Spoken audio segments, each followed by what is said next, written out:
கேரள மாநிலம் கரிப்பூர் மாவட்டத்தில் இருக்கக்கூடிய கரிப்பூர் விமான நிலையத்தில் பார்த்தீங்கன்னா 40 கோடி மதிப்பிலான போதைப் பொருட்களுடன் 3 பெண்கள் சுங்கத்துறையினர் கைது செஞ்சிருக்காங்க. நேற்று இரவு பார்த்தீங்கன்னா தாய்லாந்திலிருந்து வந்த ஏர் ஏஷியா விமானத்தில் பார்த்தீங்கன்னா சென்னையைச் சேர்ந்த ராபியத் சைனுதீன் மற்றும் கோவையைச் சேர்ந்த கவிதா ராஜேஷ்குமார், திருச்சூரை சேர்ந்த சிமி பாலகிருஷ்ணன், இந்த 3 பெண்களுமே தாய்லாந்துல இருந்து வந்திருக்காங்க.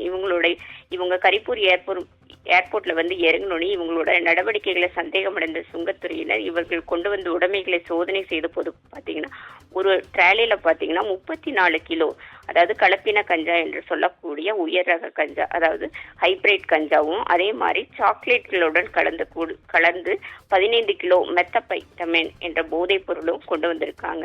இதை கண்டுபிடிச்சு உடனடியாக சுங்கத்துறையினர் இதை பறிமுதல் செய்து அந்த 3 பெண்களையும் தற்பொழுது கைது செய்து அவர்களிடம் விசாரணை நடத்திட்டு வராங்க.